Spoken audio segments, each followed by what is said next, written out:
Hello, you are here on Delight in the Limelight live show. I'm Linda Ugolo, your host. I am here to help you find a way from the dread of speaking to loving it instead. And I bring on guests to help us in different aspects of speaking confidence. And if you're somebody who is nervous when you speak, if you feel like, oh, I should get on videos, but I'm not doing it, just want to alert you that my next cohort for the Delight in the Limelight Accelerator is starting in 3 weeks. And if you are interested in learning more about it, reach out to me at lindaugolo.com.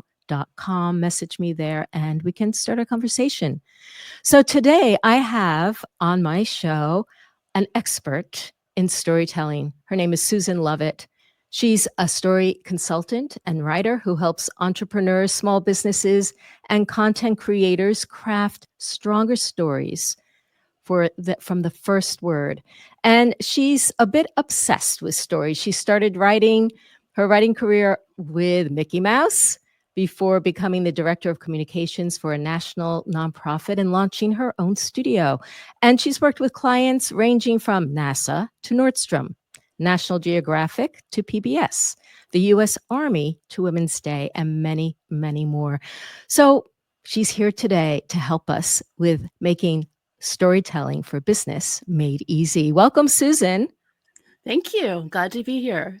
Yes, and you reached out to me and I took a look at what you've been doing and I thought, oh, wow, this is pretty amazing. I just feel like this is your life. Your life is about telling stories and helping people engage with their storytelling so it works for them. Can you say a Yes. little bit more? What did I leave out? Oh, I have been obsessed with story as a young child, even. I have a degree in writing, and I spend days each month researching at the Library of Congress in the neuroscience of story.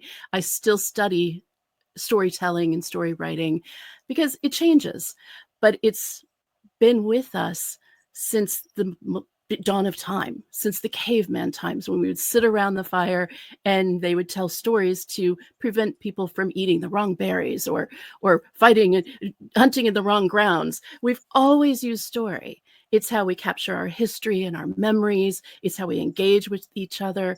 It's how we live. It's the most human form of expression there is. I so glad you bring up, about relating to one another because I think we are getting the sense of those of us who are in business or we work in a company that we should do stories. We should tell stories, but we're not always sure like, well, how do I bring that into a presentation? What if I'm talking about like money and finances or, we get so high level that we don't see how story fits in. What do you say to that? Story always fits in. It's it's the basis for empathetic connection, for emotion, and people actually form the decision to buy in their amygdala, which is the emotional center of the brain, before they validate that experience or that feeling with the facts. So if you're just presenting facts, you're missing the boat. You're going to have a much lower return on your investment. You need to be able to connect people with the data. And you do that by going small. You tell small stories. You don't need grand Lord of the Rings type stories. You need to tell a story about one person. The smaller you go, the more universal your theme. It's Okay, so I want to stop you right there. So I feel like one of the things that people might be thinking about, because people who are listening to this, some may be like entrepreneurs where they're selling a service or a product. Other people might be, part of a team where they're just sharing information, they're doing an update, they're revealing a new project. How is the way we tell a story going to be the same for everybody? Are there some commonalities, or do we take each of these things kind of separately? The story may change forms, but it will never change in its essence. You might tell a very short story. You can tell a story in 6 words, an entire complete story. In fact, there is an annual competition called the 6-word story. And it's attributed to Hemingway. No one's completely sure whether that's true, but he wrote a story, baby for sale, baby shoes never worn. It doesn't take much to hook the imagination and make you your brain will start to fill in the details of that story. So when you're talking about a quick update or an email or something short, you don't need a long story. You need something that will attract the emotions, because we want to elicit the emotion to connect with our audience. And that's where the connection is made. It's through dopamine and oxytocin and endorphins, and we release those through story. So can you give it a couple of examples, like in different environments? Well, if you're in a speech environment, you're going to probably start off with a story, and that will set the tone and the theme for the speech that will follow. You may embed shorter related stories throughout the speech and then circle back at the end to reference the beginning story. So in that sense, it's a little bit more planned out. But if you're talking about an email, it could be something as simple as, the other day I was at a cafe and I looked out the window and there was a gentleman trying to shove 24 balloons into the back of a Subaru. And of course, the balloons didn't want to go into the Subaru. I watched for 10 minutes and all I kept thinking is, life is messy. And sometimes it won't go the way you want to. And what a great email that would be on talking about, if you have the right systems in place, then it won't matter if some of the balloons get loose. Right, You, right, you right. just I love that for an email, starting with a little anecdote of something that's from your life. exactly. That's great. And also I related to the keynote because I know I'm thinking of my own keynote on imposter syndrome. And I Hmm. start off with a story of being accosted in the bathroom after a show where somebody recognized me and they said, "Can I touch you?" And I'm thinking, "Can you touch me in the That's an bathroom?" odd place to ask Sure. that question. But yeah, I know it's like but I think I left out the, "Oh my gosh, can I touch you? You're in Labana, right?" So I left that part out. So it wasn't quite as weird, but it was pretty unusual. And Hmm. yet I started with that story because in that moment I experienced imposter syndrome. Here, somebody was like recognizing me. They thought, "Oh my God, you're in this amazing performing group. I love your group." And I'm thinking inside, "Oh, she doesn't know what a fraud I am. I don't consider myself a singer. I'm not good enough." So I use that as a connecting story, and I think that's Yes, what you're referring to, the connecting story that may be at the beginning of a speech or talk that you're giving. right. And Any kind of and a so presentation or course would work too. right, right. So let's move on to and that's a great e example for an email. What about, let's say, a presentation at a company, and let's say you're doing I don't know, it could be a forecast or a reflection on the year, numbers, something with numbers. Like, how do you bring story into something financial? You relate what the money means to the people who use it. So if you're funding a certain program, you pick someone out from that program who benefited from that money and you tell Mhm. their story. You have to find the meaning within the numbers. And data always reflects something that's real, mostly, unless you're talking about a tech audience, which is why I don't do technical writing, because it's not conducive to story. But if you're talking about a company, and here's a perfect example. I did a project. It was a PR push for a major bank in America. I won't divulge the name because of confidentiality, but they gave me 5 boxes of VHS tapes. This is dating me. This was way back, and said, go through these and find some stories to tell for a 20-minute video that will promote our community outreach programs. And it took a lot, but went through and found the stories that reflected the money so that when they went to the board, they could get the funding to continue those programs because they could show real impact in the community level. Mhm. So it was finding one person in each program across the country to stand up and say, this is what the program did for my life. Mhm. Mhm. And it's finding those moments. And I have a lot of clients who come to me, especially the government employees. They're famous for this. They'll come to me and they say, there's no story here. We're about mission, especially the Army. The Army loves to say that. We're about mission. We're not about stories. It's like, no, there's stories in the soldiers who are implementing your mission. And that's where you find the funding, especially when people are searching for funding to go to Congress and try to get the funding back for a program. You have to connect with story because they don't understand the numbers Mm. in most S cases. It doesn't Yeah. mean anything. Yeah, yeah, yeah. So it's kind of so the story gives the meaning to the reason. Yes, it shows why the money is being spent in that way. Mhm. It's not just about the numbers. It's not about if you're a small business person and you're doing an end of month review of this is how many new subscribers I have.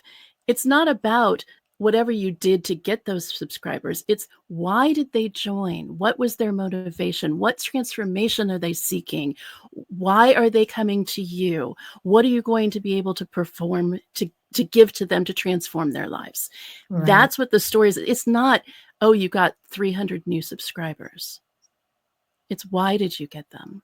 Why did Mhm. they join? These are all so kind of like these are all people who are wanting to make speaking something that they enjoy doing in their lives. They're tired of, Yes. that carrying around their anxiety and nerves, and this is one of the biggest fears, in our society today or something like that.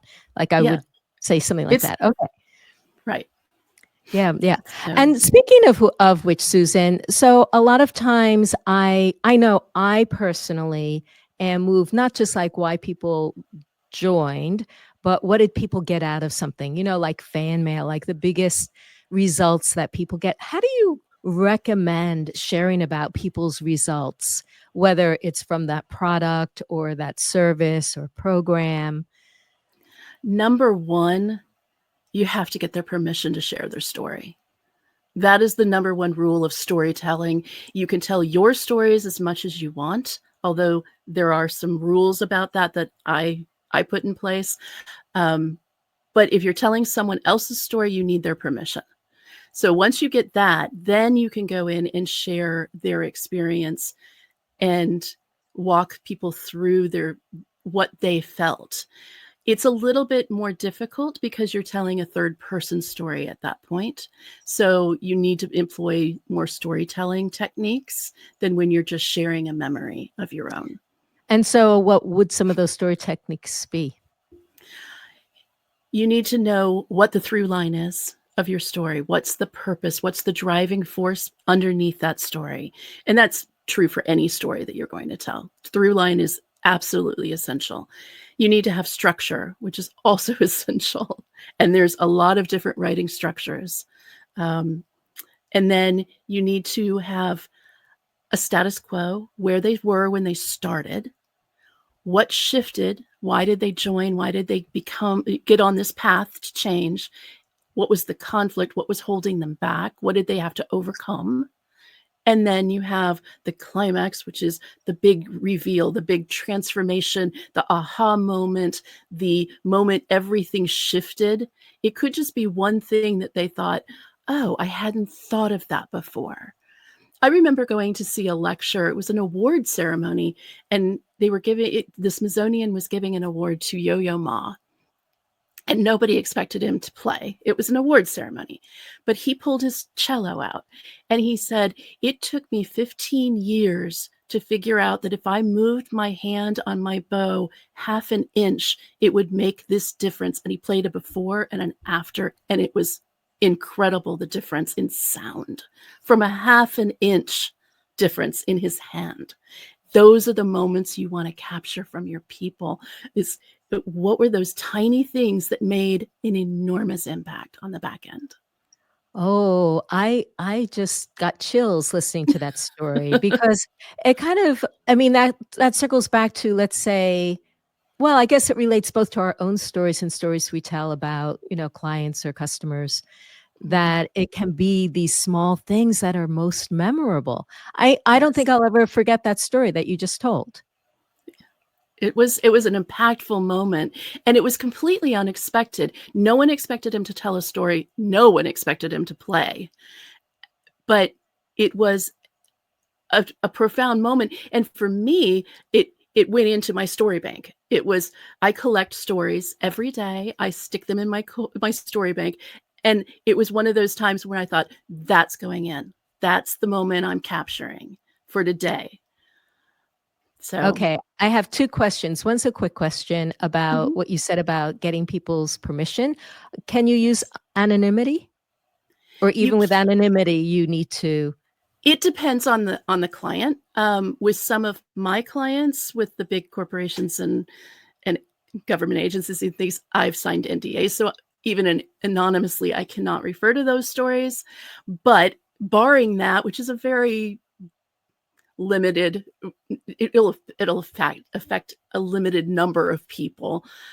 Barring that, you can keep it general and keep the name out. Mhm, But it's better to get the person's permission to share their story, because then mhm, you can share more personal details. Whenever you make it more generalized, you also aren't going to get the same connection from your audience if it's mhm. anonymous, Yeah, because you could have just made it up. And people yeah, are very big on authenticity these days. yeah, They are tired of being told things that aren't true, yeah. and they're very skeptical. So the minute you put a name with the story, it helps. Mhm, I tend not to put a lot of names to my stories from past clients, because I don't have their written permission to do so, but I'll mhm. tell their stories in a general way. Right. I mean, I'm thinking, like, when I wrote my book, I said at the beginning that I've changed people's names for Mhm. anonymity, to protect them, because a lot of people who come to me for speaking confidence, especially if they are somewhere in their career where they're at the top of their game, they may be in the C-suite, they don't want other people to know that they suffer from No. speaking anxiety, they just wanna get over it and then, like, Right. slide it into the work that they do. So, Yes. I will I have, changed names, or I've even changed professions, so as You not to can be do that. recognizable. Yes. But I I've do also understand what you're saying, because the specificity is powerful. It is. And if you're in a position where you can share those specific details, you have their permission to do so, then I would recommend doing that. Mhm, But it can be powerful to tell a story without that. You just have to be careful how you tell it. I mean, I've written a lot of speeches for a lot of people who do not want anyone to know that I'm writing their speeches. Um, I I would have to change a lot to not be recognized mhm. for that person. So at that point, you have to question, how valuable is the story if none of it is real, if it's all been altered? At what point does that Although become helpful? well, but it illustrates a point. I mean, we certainly enjoy parable and fables. Yes. And if you can relate it, if you can have concrete truths embedded within it from your side, from what you were able to help them, then it becomes more of a real story. It becomes your story of their experience, not their Mm, story. And if you keep mhm. it within your realm, then it would work just fine. And what does that mean, to keep it inside my realm or someone's realm? Point of view. We're talking about point of view for the story. You've got first person point of view, which is I. I did this. You've got second point of view, which is you. It's used in marketing all the time. You should do this. You should do that. Um, Maybe not the should, but the you. And third person is when you're talking about someone else, and that's when you're bringing up someone's story. You would do it in third person. As long as your story remains in first person, so that it is your experience and from your perspective, you're talking about things that you know about or that they've said directly to you, then you're fine, because that stays within your realm. You're not what we call in fiction world, you're not head hopping. You're not hopping from your perspective to their perspective and back to yours. it's confusing and it's difficult. If you've ever read a book where you don't know which character is speaking, that's head hopping, because Got it. they're jumping points of view, Mhm. and that can be problematic. And when we're talking about business stories, there's an ethical line there too, Mhm. Mhm. because you don't want to put words in your client's mouth. Yeah. Is So what basically what it comes down to.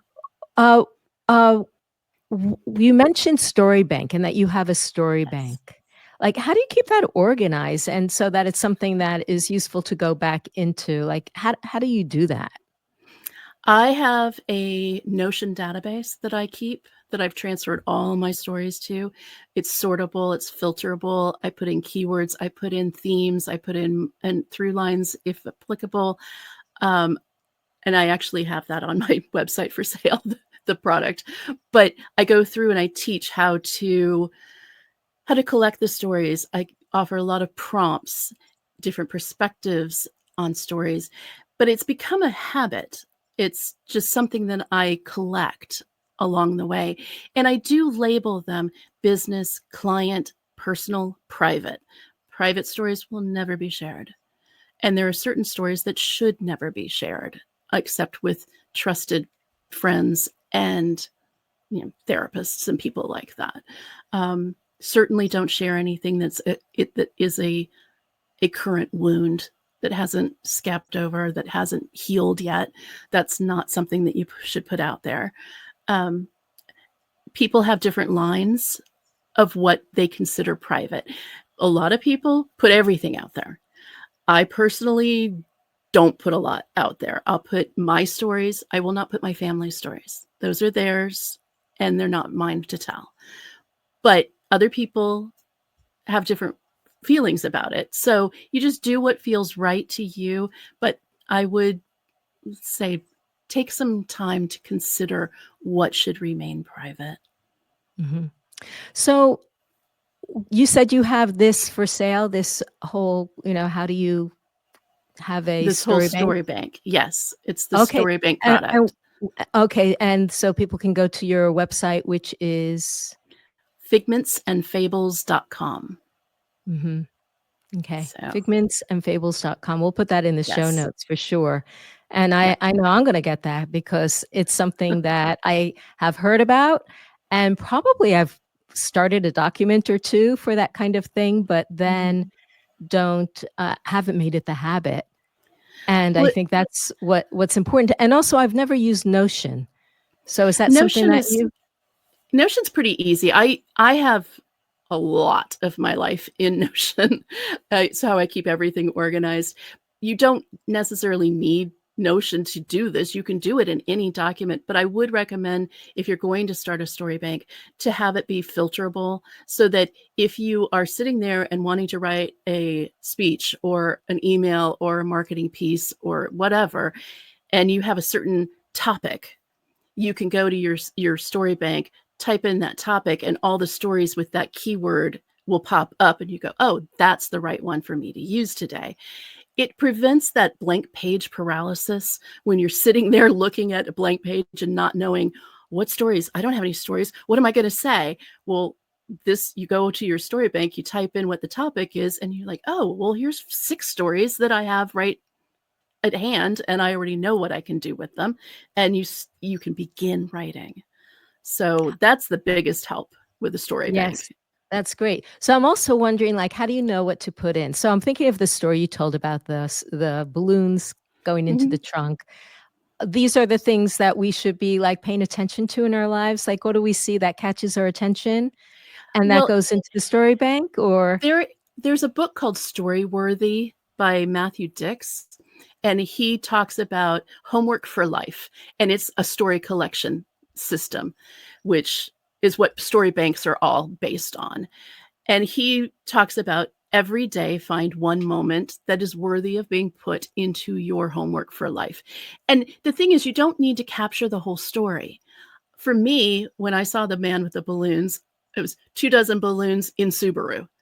That's all I needed to put to for me to remember. Now I have a kind of freakishly strong memory, but I remember back to when I was 2. But um But I have stories in there that have 2 words. That's all I need to remember exactly what happened, So all the details. you also talked about, like, filtering it and putting tags and or themes or through lines, like, how would you let's say with that particular story, what would you have put there so Life that is you could messy, things don't go as planned.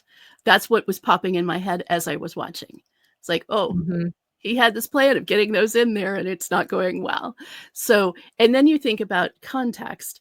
It's like, how could I use this story? Because it was funny and I liked mhm, it and I enjoyed watching him. It was a nice little break from work. So, as I was putting it in, I put 2 or 3 tags. Put life is messy. I put um, trying to shove everything into a too small space. That's probably it for that story. It wasn't a big mhm, story, mhm. but some stories, there are lots of themes that, like the time the US Post Office declared me dead.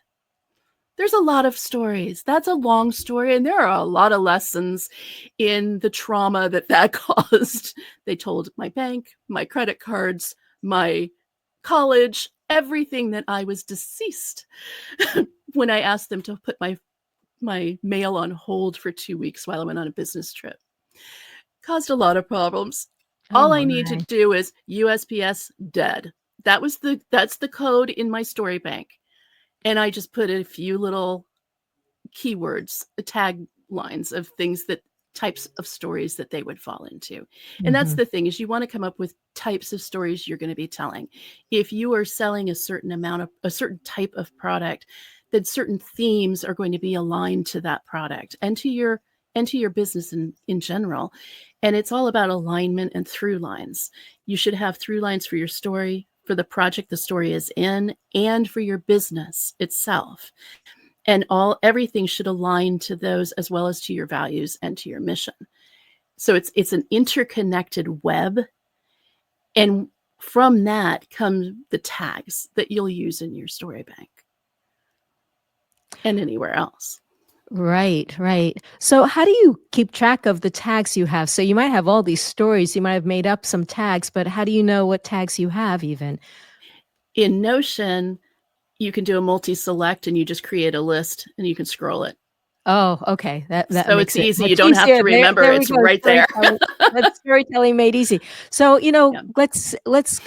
we circle back to this idea of storytelling made easy. Mhm. The first thing is to have some stories. Yes. So, to recognize that we have stories. So, probably number one thing would be to create a story bank and start maybe every day or just have yeah, make it a habit to look at things that could potentially be stories for us. Right. It's Mhm, it's a bit of a mind shift too. You have to get into the habit of collecting stories, of seeing stories. A mhm. lot of people say, "I'm not creative. I'm not a storyteller. I don't have stories," which is insane because you have memories and memories are stories. You have history. History is story. So everything in your life has been a story. We're anthologies. We've got chapters that are romance and chapters that are tragedies and drama and action and horror and suspense. We've got them all. And you just need to be able to recognize your memories as story and start learning the fundamentals of how to craft those into stories. And that comes down to just story fundamentals of how do you put a story together. Okay, let's go there. Okay. There are, when I work with clients, I use my fable method. The first thing I do is F, find the through line. Now, I haven't really described what a through line is, but it is the Yes, I drive. that's been one of my held questions. You've mentioned it 3 times already, so now's the moment. Through lines are the driving force that push your story from the beginning all the way through to the end. So everything connects to it. It is not your plot. Your plot is what happens. Your story is why what happens matters. Your Mm, through line is the driving force that gets you from point A to point Z. It is things like the movie Taken. His daughter was kidnapped. Everything that happens in that story is his drive to get his daughter back and exact revenge. Same thing in John Wick. They killed his dog. He's going to get revenge. Everything that he does relates to that initial inciting incident, is what we call it. That moment in the beginning where everything changed. How And is you're that different driving. from a plot? A plot is the things that are happening. So he goes to this place and he finds a clue, and then he goes to the next place. It's a map. It's a roadmap. It tells you how you're going to proceed through. It's a collection of scenes. It is not the driving force. The scenes need to click into it. Think of it like an animal, and the animal has a spine. Everything that hangs off of the spine is a scene. Everything that puts you forward is part of the plot, but you should keep the spine intact. So you start at the beginning and you end at the tip of the tail. That is what a through line is. It was actually created by Konstantin Stanislavski, who was a famous drama coach from Russia. He taught here in the States, and he infamously came up with the method acting, which has been altered and changed in very different ways, not from what he originally come up with. But his point was, every action, everything that happens in a story needs to be motivated. So you wouldn't want someone to get up from a couch and go answer the door if a doorbell hasn't rung, no one's knocked, or they didn't see the Amazon delivery person coming up the driveway. There has to be a reason for things to happen. The through line is that reason. It's the one thing that is pushing the character from the beginning to the end. It's delivering the ring to Mordor. It's So would you say every story has it. that the through line hops, skips, and jumps across the plot? No, it's an actual line. It holds everything together. It's the main quest. It's things like, let me put it in an analogy. It's like a video game. Your main quest in all of the Zelda video games, you have the main story quest. Link has to stop Ganon, usually stop the evil. And so everything he does, everything you do in the game is getting you to win at the end, save Hyrule. Then you have side quests, things that are happening on the side where you can improve your skills or help people and get rewards. Mostly it's just helping people and you get rewards like money or food or whatever it is. Those things help you in your quest, but they're not part of the main quest. The through line is your main quest. It's the reason you're out there in the first place. And it's what you're trying to finish at the end. It's the whole why, which is different than theme. Theme is like good versus evil. That's too universal. Your through line is the thing that helps you keep track. When you're making your plot, you go back to that touchstone and you say, does this fit in? It's your alignment. In business terms, that is your alignment. It's what keeps you on track so that everything you do matters, that it's going to the right place. So you don't end up with things that are all over the place that don't align to what you actually wanted to accomplish in the first place. Okay. And that's a through line. Okay, so now that I've taken you off the through line of how we structure a story. So we have you start with your through line. You figure out what you're trying to do, what's your intent, and then you align everything in your plot to that through line so that it supports it, so that it gets you to where you need to be, and then you begin the story crafting, where you have the hook, where you grab people, and then you have the inciting incident that changes everything, that takes them from what they were to where they're going to be. And then you go through and you make sure that each scene after, or each bit of your story after, has tension, because if you don't have tension, people aren't going to stay attentive to it. They're going to wander. So you need conflict. And that usually, in a business sense, that's usually what obstacles do you need to overcome? What's holding you back? What are the things that are difficult? It could be tech issues. It could be the fear of public speaking, that nervousness of getting up in front of people and expressing your ideas. It could be any number of things depending on what this business is. But those are the points of conflict that you want to talk about. And then you have the resolution at the end. Something big happens that changes everything, that gives them that new transformation, that new insight. And then you have the closing, which is when you wrap it all up nice in a bow and you give people a sense of closure. Because otherwise, if you just end the story, they're going to be dissatisfied. There's something in our brain called the anticipatory response, and we fill in things. So that's why when you're watching a TV show, you're like, oh, I know what's going to happen next. And you're thrilled when that's not what happens.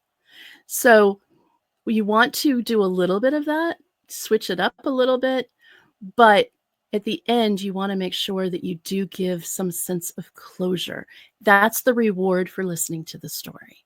Okay, And so then, there's more. And then in a business sense, because stories are never told in isolation in business, then comes the critical element of transition from the story to the information. Mm-hmm. And that is probably the biggest issue I see with most businesses telling stories. They either have an awkward or a missing transition. Mm-hmm. So you feel jarred. Like, I was in this great story, and then all of a sudden I'm being sold to. Mm-hmm. And that's not great. You're going to turn off a lot of people. So you spoke about this story structure, but you also mentioned there are lots of different story structures. Yes, there are hundreds. So there are hundreds. So yes, that feels complicated. it is, but you have to understand that even though there's hundreds, they're basically following the same principles. They're just using them differently. Each famous writing person will want to come up with their own method. And so they'll slap their name on things. And it's really just a variation of, there are many variations of Joseph Campbell's hero's journey, which is kind of odd because the hero's journey, which everyone knows about, the main quest, the big story quest, was written as an anthropological analysis of folktales. It was never meant to be a prescriptive writing structure. People tried to use it that way, started to realize that it was very limiting because it was so focused on folktales and those elements that they started making variations. There are many variations. You can pick which one suits you. Then there are other types that are simplified or overly complicated. Everyone has a story. I am putting together an ebook right now on story structures, the pros and cons of each, for 99 of them. Which is a lot. But you have to have cultural sensitivity too, because like in Japan, they use kishotenketsu. That's their story structure, not exclusively, but that's one of theirs. And it encompasses their cultural bias about the ending needing to show a joining with society, finding your place within community, finding your place within family. It's not the individual achieves, it's finding your way to belong, because that's their cultural bias for stories. And you see it throughout some anime. Some of the anime out there now has a Western structure, so they don't have that. It just depends on the story. But there are so many different types of storytelling. There are structures from Africa and India and South America and Asia. So being aware of those just gives you more options. I tend to teach the story spine, which is simple. Now, I use the Ken Adams version, not the Pixar simplified version. It's the same structure, but Pixar simplified it, and it works great for animated films. and for So some stories. can you So, tell us a quick, easy story for any kind of business that we can then hear, you know, the different parts of the story that you're talking about? Something that would just take a minute. oh, well, each business will be slightly different. So just let's There say for could your be business, do it for for my your business. business. All Yeah. right, let me tell you how I started my writing studio. I was considering leaving my position as director of communications when I was approached by a friend, a colleague who I'd known for 3, 4 years, offered me a job. And I said, okay. At that point, I'd already been considering going on my own, but it was a good publishing house. And he was offering me an editor's position. So I went over and I interviewed. And he showed me my office. I said, "This is your office. These are your people. These are who you'll be working for. This is where you'll eat lunch. This is everything." And then as I was leaving, he said, "Oh, by the way, you need to fill out this form, this test that we require of everyone." And it turned out to be the Myers-Briggs type indicator test. I thought, no big deal. I've taken that in college. I know what my type is. Not a problem. I completed the test. 2 days later, I got a call and was told I'd failed the personality test. I was too introverted to be considered a team leader, and they refused to hire me. They wouldn't hire anyone at that point who was too introverted on the scale. Now, the scale goes from 0 to 50. I was 49 out of 50, quite introverted. But he'd worked with me successfully for 3 years. And ironically, that's when I decided I would just launch my own company and ended up interacting with far more people than I ever would have at that position. So Hmm. that's how my So companies that's began. that's the through the story and the surprise, because it was a The surprise. surprise. Yes. Yes. It's Yeah. So, we thought we knew what was gonna happen, and right. it turned out to be something different. And so if you were going to use this story, let's say, to put into something else, it could be any number of directions that you go in, right? It could Well, if I be was talking to an audience of introverts, I would lean into the introvert problem. mhm, The fact that I'd failed because I was an introvert and what that meant to me. If I was mhm. talking about the decision to start a business, that maybe failing a test isn't the best way to start a business, but, um, it actually I had written several books at that point on my own moonlighting, so it was fine, but So there are many different it could be for, let's say, people who are in transition, a story Yes. about being in transition, And being or flexible to look at different opportunities, to use that as not an ending or as a disappointment, but as proof that, yes, my choice to open in my own business has just been validated. that's right. So one door So closes, another door opens. right. So it depends on how you shift that perspective on Mhm. how you tell your story, and that's framing. It's how you're gonna frame your story. Okay. And I And just had another one that came to my mind that I just feel like I have to share, which Mhm. is, for instance, you didn't, but you might have said, decided to fight back. Like, even though it was a no, you might have chosen, but you didn't, to say, to Right. fight for yourself. And that, even that could be, depending on who you're speaking to or the point you want to make, a lost opportunity, but that Right. people could know that it's not the end. It's not just That's a right. no does not mean no necessarily. I actually laughed when he told me because he'd pursued me. I know it's And kind of then to odd. go through the whole thing and reject me at the end for being too introverted, I thought it was funny. Um, I was a little bit appalled at the same time, but I tried to lean into the funny and just took it as validation that my initial idea was to start my own company. Right, and that's So, the truth of it. I'm just thinking as an right. exercise, the different directions that Yes, someone can go in a story. I mean, absolutely. I even love that, because it's almost like, let's not put too much, uh, weight on what other people do and what it means about us. Right.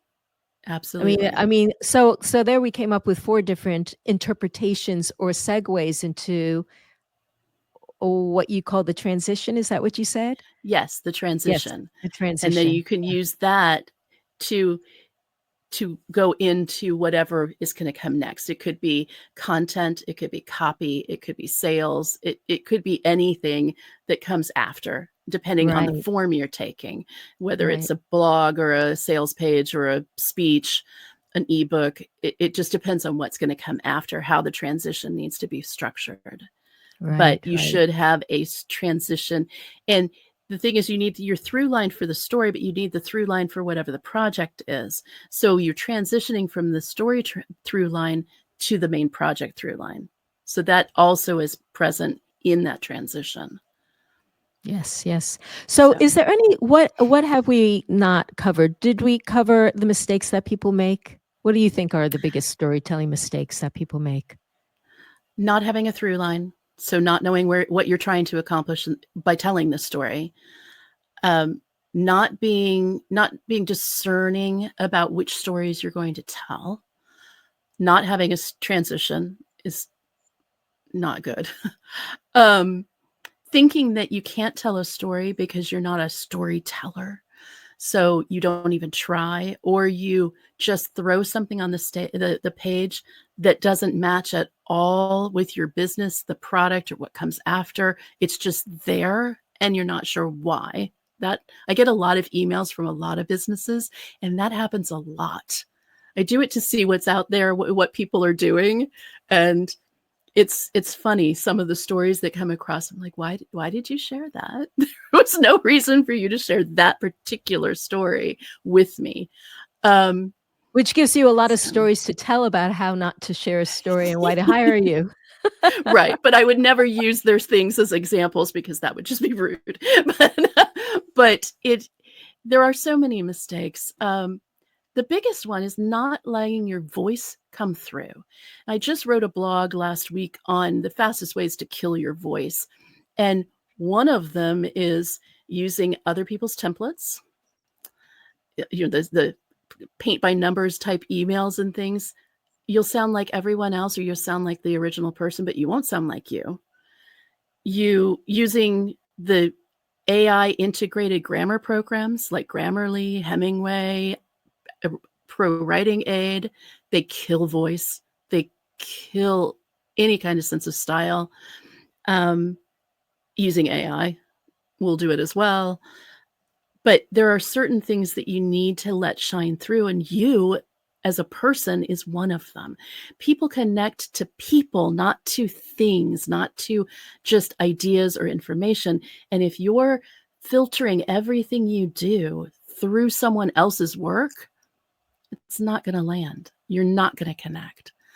Um, and I that's a serious problem. I love that, and I love that we're kind of like closing on that, to let that the most important thing is to let yourself be you, Yes. unfiltered, Hmm. un-AI'd. Yes. And once you learn the blocks of how to put the stories together, which is what I help clients do, it's not that difficult to tell your own stories or to write your own things.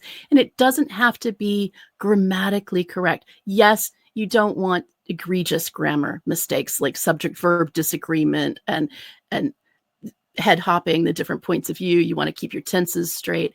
But those are basics. Fragments, I don't care. Write them. They help with Yeah. pacing. Mm, End with a mm, preposition. It's better than having an awkward sentence construction.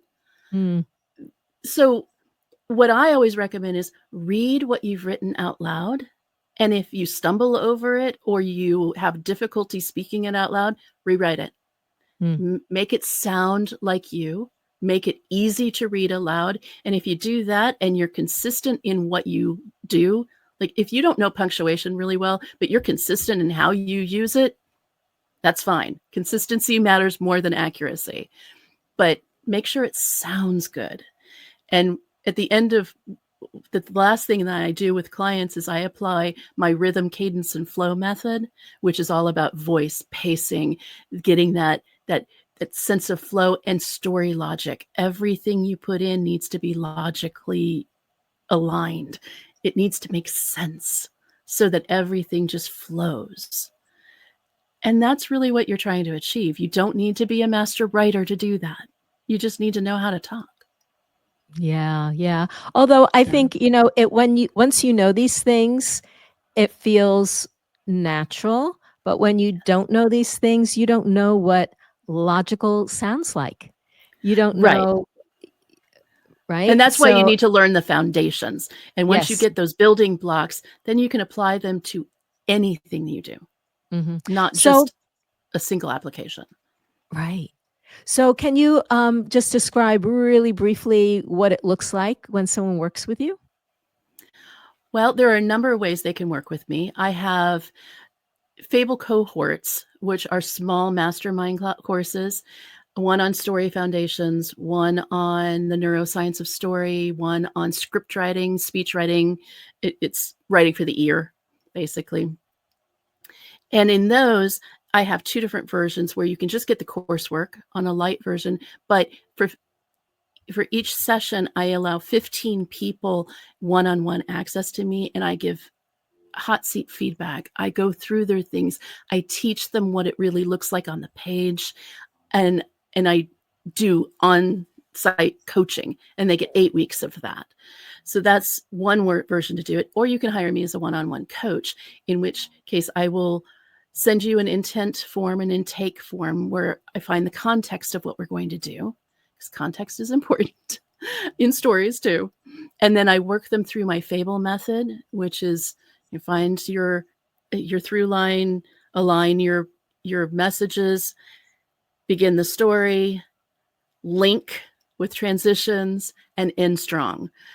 And that's the method. And then I apply the rhythm, cadence, and flow on top, and we'll go through voicing and style and tone and brand messaging and making sure that everything is cohesive.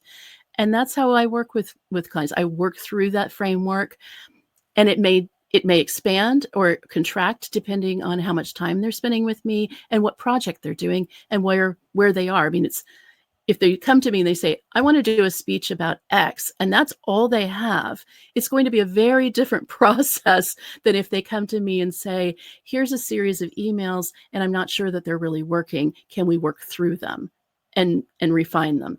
That's a different process, but it follows the same basic tenets of storytelling. That's great. That's great. So where can people find you?